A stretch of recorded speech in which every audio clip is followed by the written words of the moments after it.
J'espère que vous allez bien. Une vidéo un peu particulière pour moi aujourd'hui parce que j'ai jamais fait ça, donc je sais pas du tout à quoi ça va ressembler cette vidéo. Ça me paraît un peu compliqué parce que voilà, la technique et moi concrètement ça fait un peu trois. Donc bon, on verra, mais je voulais un petit peu vous montrer voilà, ce que je peux manger dans une journée en postpartum. Donc sachant que moi si vous me suivez un peu sur Instagram, peut-être que vous le savez, mon bébé il va avoir 3 mois. Donc je suis plus vraiment dans le postpartum immédiat, on va dire, voilà, en mode retour de couche, retour de la maternité. Je pourrais vous faire une vidéo un petit peu explicative là-dessus si vous voulez pour ouais, détailler un petit peu ce que je mangeais à ce moment-là, enfin, sur quoi je mettais l'accent, parce qu'au final, voilà, mon alimentation, elle reste à peu près tout le temps pareille. Hein, j'essaie de faire toujours au plus simple, quoi qu'il arrive, mais quand même en postpartum immédiat, retour de couche, il y a quand même des petites choses qu'on peut mettre en place pour optimiser cette période-là qui est un peu particulière. Et puis on a besoin quand même de reprendre des forces après l'accouchement. Donc là, quand même, voilà, 3 mois postpartum, j'essaie de ouais, retrouver un petit peu une stabilité de vie, même si c'est pas évident. J'ai toujours mon bébé avec moi à la maison. Mon grand qui vient de rentrer à l'école et je le récupère le midi. J'ai toujours pas beaucoup de temps pour cuisiner concrètement. J'essaie vraiment voilà, de manger le plus simplement et le plus sainement possible. Hein. Alors pas pour une question de poids ou quoi que ce soit, mais surtout pour une question de santé. Donc déjà le matin, quand je me lève en ce moment, j'aime beaucoup me faire une eau citronnée avec du gingembre, donc une eau plutôt tiède on va dire. Donc vous verrez c'est très facile, hein, et c'est voilà, une petite boisson qui sera aussi super intéressante pour le coup en retour de couche directement voilà, après l'accouchement. Donc pour le postpartum, parce que le gingembre c'est un puissant anti-inflammatoire en fait, donc c'est une plante dont j'avais déjà parlé dans une de mes vidéos sur l'accompagnement de la grossesse avec les plantes. Et le gingembre, pour le coup, on le retrouve aussi en postpartum, enfin on le retrouve tout au long de la vie de la femme, je pense que je l'avais dit. Donc c'est un anti-inflammatoire assez puissant, donc super intéressant justement en retour de couche. Et puis moi en ce moment, en fait, j'ai fait plusieurs mastites pendant l'été. Donc j'en suis à ma troisième là, qui s'est terminée la semaine dernière. Et du coup, voilà, les mastites, toutes les maladies en HIT, en fait, c'est des maladies qui sont quand même pro-inflammatoires. Donc voilà, du coup, je me suis dit qu'il fallait quand même que j'agisse un petit peu sur ce côté inflammation. Donc du coup, tous les matins, je bois ma petite eau citronnée et j'ajoute du gingembre. Simplement, hein, voilà, la moitié d'un jus de citron, environ une cuillère à soupe de gingembre. Alors moi, je l'utilise pas frais. J'utilise en fait un gingembre que mon conjoint a trouvé en magasin bio et qui est déjà en fait sous forme de jus, donc c'est hyper pratique. C'est du 100% pur jus non dilué de gingembre. Donc en fait c'est simplement du gingembre qui est passé à l'extracteur. C'est hyper puissant hein, en goût, donc voilà, moi j'en mets une cuillère à soupe, c'est déjà très bien, vous verrez, ça pique, hein, voilà. Il faut aimer quand même le gingembre, si vous n'aimez pas ça, ça va pas être une boisson intéressante pour vous. Après j'ajoute voilà, un peu d'eau minérale et un peu d'eau chaude pour que ça soit un peu tiède le matin, c'est quand même mieux voilà, pour relancer un peu le feu digestif, le système digestif hein, qui n'a pas travaillé du tout de la nuit. Si vous êtes enceinte, cette recette sera aussi super intéressante pour lutter contre les nausées, notamment si vous avez des nausées matinales. Vous pouvez boire ça à jeun le matin. Si bien entendu le goût ne vous écœure pas, parce que parfois voilà, le gingembre enceinte on va pas supporter. Donc, voilà, là ça vraiment ça dépend de chacune. Vous pouvez aussi au cours de la journée, si vous avez des nausées, c'est un excellent anti-nauséeux en fait le gingembre. Donc vous pouvez aussi à ce moment-là en boire à la demande. Vous pouvez aussi ajouter un petit peu de miel à cette boisson, hein, ça se mariera très bien avec. J'en ressens pas le besoin, en fait ça me va très bien comme ça, j'aime bien ce côté-là vraiment piquant le matin et frais avec le citron. Donc voilà. Ensuite ce matin j'ai mangé du coup mon pudding de chia donc, que j'ai préparé hier soir. J'essaie d'y penser la veille, après je mange pas ça tous les jours, j'essaie de varier aussi un petit peu. Mais pareil, un retour de couche, tout de suite après l'accouchement, en rentrant de la maternité, je mangeais ça tous les matins. Parce que déjà c'est hyper facile à faire. Le matin vous vous levez, votre petit déj il est prêt, donc c'est super pratique quand on n'a pas le temps. Et voilà, on n'a clairement pas le temps en postpartum. Et c'est très facile à faire, donc je mélange simplement, je vous remettrai les images ici, mais je mélange simplement donc des graines de chia, un peu de cacao en poudre et puis du lait végétal. Pour votre lait déjà un peu sucré, c'est inutile de resucrer la préparation, sinon vous pouvez ajouter un peu de sucre, ou alors vous faites comme moi le matin en fait quand je le prépare, je mets un petit peu dans mon bol quelques pépites de chocolat. Et comme ça après je mets au micro-ondes et ça fond un petit peu au micro-ondes, c'est super bon. Donc je mets vraiment 30 secondes, hein, pas plus. Et puis comme ça réchauffe un peu parce qu'il a quand même passé la nuit au frigo, hein, votre pudding de chia. J'ajoute à ça un peu de banane ou, voilà, ou des fruits que je peux avoir à la maison, mais avec les bananes j'aime bien. Et puis une bonne cuillère à café ou deux même de purée de noisettes. Voilà, et puis ça fait un super petit déjeuner, c'est délicieux et vraiment, vraiment, vraiment sur le transit, c'est super efficace. Les crèmes de chia, c'est également riche en oméga 3 et c'est vrai que les oméga 3 sont très intéressants en postpartum, notamment pour lutter contre la dépression du postpartum, mais par contre, pas sous la forme végétale. Là, par contre, il faudra favoriser l'apport en DHA en fait, parce que le DHA est uniquement apporté par les produits de la mer et puis par certaines algues. Mais voilà, c'est pas ces oméga 3 là des graines de chia qui vont avoir ces vertus antidépressives. En tout cas, dans les études, voilà, c'est surtout le DHA qui a prouvé cet effet-là. Donc, petit conseil au passage, je vous invite à enrichir votre alimentation aussi de DHA en postpartum. Voilà, ça vous fera vraiment pas de mal. Et si vous ne mangez pas beaucoup de poissons gras, voilà, de petits poissons comme des maquereaux, des sardines, etc., eh bien, vous pouvez tout simplement prendre du DHA en complément alimentaire. Faites attention par contre voilà, à la provenance et surtout au label de vos oméga 3 parce que les oméga 3 doivent avoir été purifiés en fait auparavant. Donc vous pouvez vous fier à l'indice Totox en fait. L'indice Totox, il doit être proche de 0 idéalement et c'est ce qui certifie en fait que vos oméga 3 ils ont été purifiés et du coup ils ne contiennent pas de métaux lourds parce que dans ces cas-là autant ne pas en prendre. Et ensuite, je l'ai amené, on a joué un petit peu et je l'ai amené à l'école à 9 h. Il ne va pas encore au CLAE. J'essaye voilà, de lui faire son adaptation vraiment en douceur parce que si vous aviez un peu suivi sur Instagram, les débuts à l'école ont été un peu compliqués. Donc voilà, je veux pas trop. J'ai en tout cas l'opportunité de le garder à la maison pour l'instant comme je suis à la maison avec le petit. Donc voilà, je le mets le matin à 9 h et puis je le récupère après à midi. Voilà, et ensuite donc, je l'ai déposé à l'école.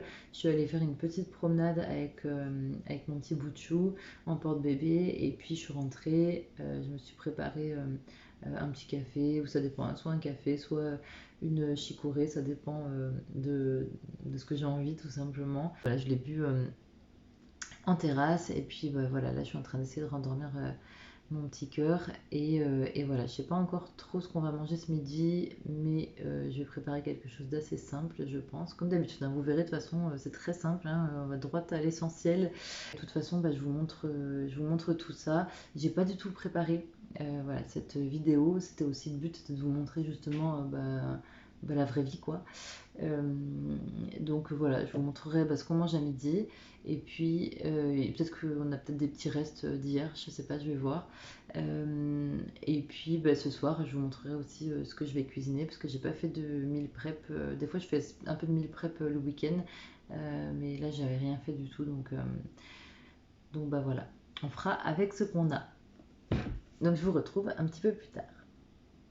Alors, je vous reprends, il est midi, donc j'ai récupéré mon petit bout de chou à l'école et puis là voilà, je m'apprête à faire le repas du coup pour ce midi et on avait pas mal de restes donc on va faire avec ce qu'on a, hein, c'est aussi ça la vraie vie quoi. Donc petit bout de chou, il lui reste un plat de pâtes aux légumes que j'ai fait hier soir. C'était un one pot pasta, donc pâtes et légumes tout cuits ensemble dans un faitout. C'était super rapide à faire avec du fromage de chèvre, du coup j'ai mis. Donc je vais lui faire réchauffer ça au micro-ondes tout simplement. Il va manger ça. Et puis moi je me prépare 2 œufs sur le plat parce qu'il n'y en a pas assez pour nous deux. 2 œufs sur le plat, il me reste un petit peu de salade de boulgour. Et puis je vais mettre de la salade verte. J'ai aussi un petit peu de carottes râpées, voilà, que j'avais râpées, c'est pas des carottes râpées, des carottes coupées en tout fin parce que j'en ai mis dans les pâtes hier et mon fils il les mange que comme ça, les carottes vraiment tout petits, comme beaucoup de choses d'ailleurs. Et du coup voilà, je vais juste les ajouter un petit peu à ma salade. Mes œufs sur le plat, normalement je mange mes œufs sur le plat avec sur des toasts de pain au levain parce que j'adore le pain au levain. Mais là, bah, du coup, j'en ai pas. Je suis pas allée en chercher en boulangerie. J'aimerais bien le faire, mon pain au levain, mais concrètement, j'en ai en plus, on m'en a donné. Quelqu'un de très gentil m'en a donné. Si elle passe par là, elle va se reconnaître. Mais j'ai pas encore eu le temps, hein, concrètement, de le réhydrater et tout ça, de faire ça. Ça demande quand même un petit peu de temps, le pain au levain. Donc je ne l'ai pas encore fait. Donc normalement je l'achète en boulangerie en fait. Et puis là bah, j'ai pas pensé. Du coup j'ai le pain de mie de mon fils parce que bah, lui il adore le pain de mie. Du coup bah, je vais utiliser ce pain de mie là pour mettre mes petits toasts. Je vais mettre un petit peu de beurre et puis voilà, un repas très simple et efficace. Euh, et puis voilà, et pour assaisonner, j'ai une sauce toute faite de chez Quintessence. J'aime beaucoup les sauces de Quintessence, elles sont super bonnes. Et puis elles sont clean quoi en termes de compo, elles sont vraiment nickel. Donc voilà, j'ai mon petit assistant avec moi qui m'aide à cuisiner. Voilà. Et donc j'avais dit salade, donc il me reste un petit peu de salade de boulgour. Voilà. Et du coup, ma sauce, donc c'est celle-ci que j'utilise en ce moment, la provençale. Mais j'adore aussi celles qui font un peu saveur asiatique, quoi. Elle est vraiment trop bonne. Si j'en ai pas, bah, je mélange simplement un peu d'huile d'olive ou d'huile de colza, ça dépend si j'en ai ou pas. Et du vinaigre de cidre. Voilà. Et voilà. Et bien souvent, eh ben, je mange avec mon petit bébé dans les bras, ce qui est le cas aujourd'hui. Donc c'est pas évident. Mais on se débrouille. Allez, bon appétit. Bon appétit, William. Bon appétit. Et ça, c'est mon petit dessert que je mange en toute discrétion dans la cuisine. Donc un petit carré de chocolat noir avec un petit gâteau.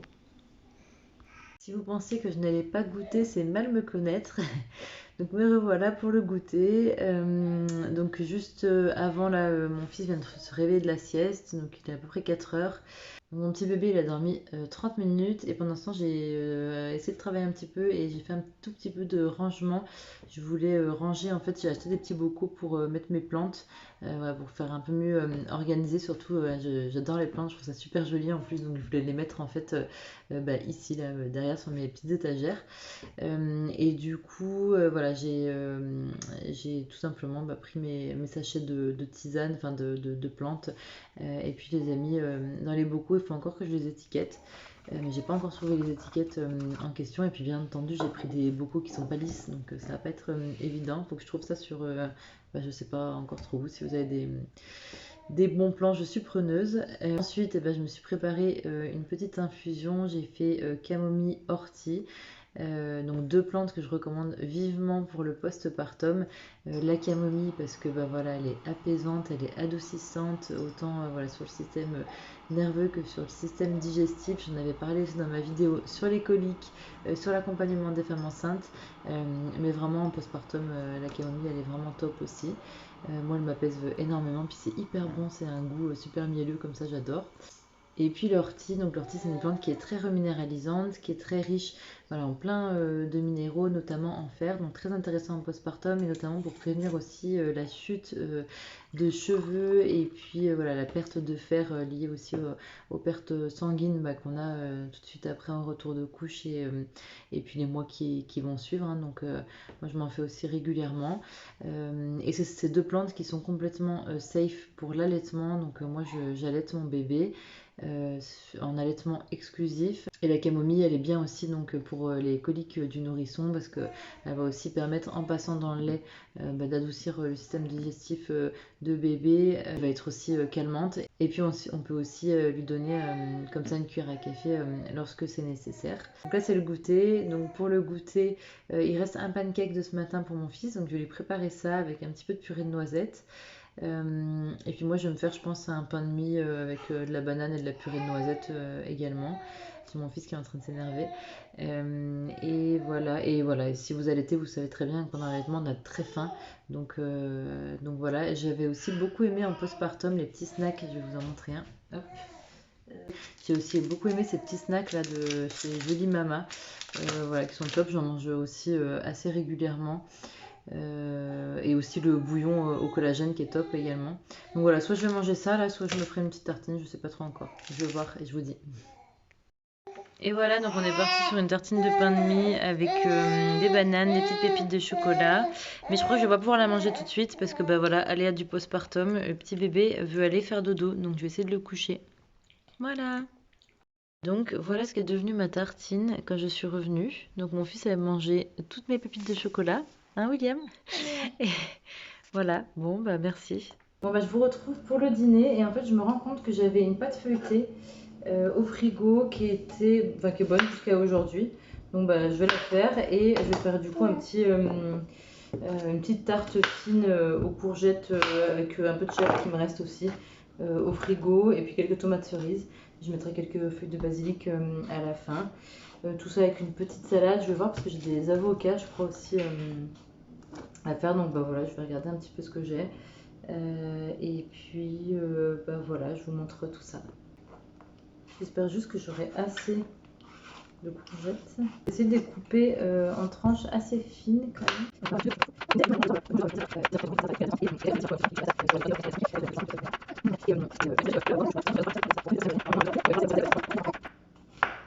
Voilà, donc là j'ai mes petites rondelles de courgettes.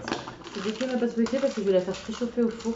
C'est rare qu'on mange de la pâte feuilletée, mais voilà, de temps en temps, ben, c'est assez appréciable. Et c'est important de la faire chauffer, en fait, de la faire préchauffer au four une dizaine de minutes, un peu moins. Ça dépend de votre four, parce que tout dépend de ce que vous allez mettre dessus.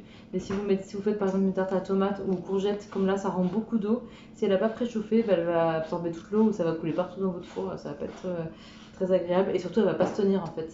Voilà, donc si on fait une tarte fine qui se tient, que les parts elles se tiennent bien correctement, il faut la faire préchauffer en fait. Donc c'est parti, je vous montre donc comment j'ai fait cette petite tarte qui était délicieuse.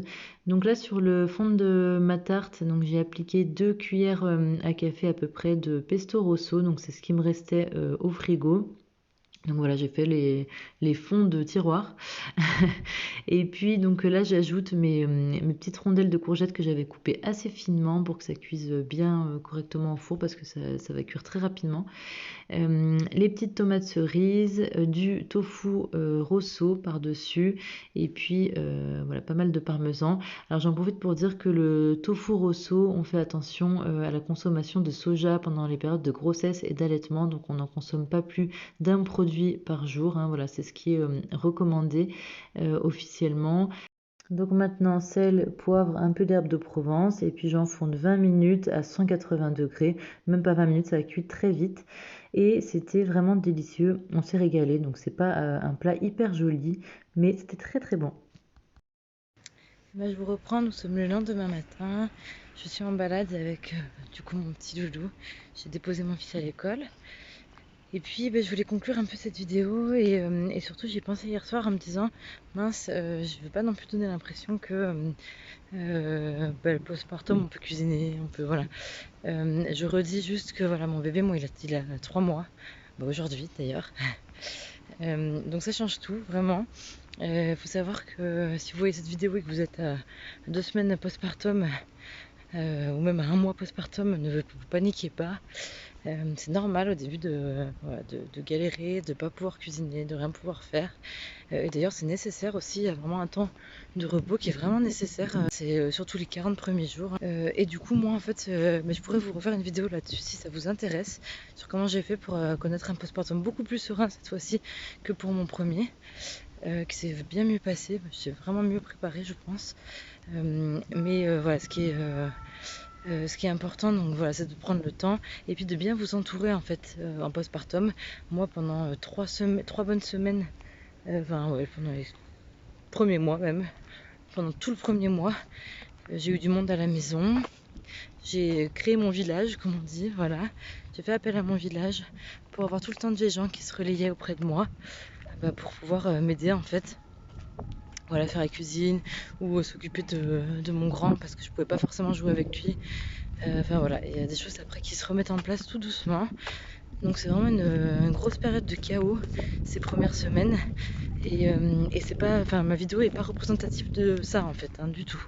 Voilà, je voulais vous le dire. D'ailleurs, je n'ai pas fait de vidéo à ce moment-là parce que ma vie était bien trop chaotique. Donc voilà, je voulais vous rassurer là-dessus. En tout cas, j'espère que la vidéo elle vous aura plu. N'hésitez pas du coup à me donner vos suggestions sous la vidéo ou sur Instagram. Comme ça, ça me permet voilà, d'améliorer le contenu que je vous propose et puis de l'adapter en fonction de ce qui vous intéresse aussi. Donc voilà, écoutez, moi en tout cas j'ai pris plaisir à tourner cette vidéo. Qui est beaucoup plus spontanée du coup que mes vidéos que je peux faire d'habitude. En plus ça faisait un moment que je n'en avais pas fait là. Donc voilà, j'espère que ça vous a plu. Si ce n'est pas déjà fait, je vous invite à vous abonner à ma chaîne et puis à me rejoindre aussi sur Instagram. Je vous mettrai le lien du coup en barre d'infos. Et puis écoutez, je vous dis à très bientôt pour une future vidéo.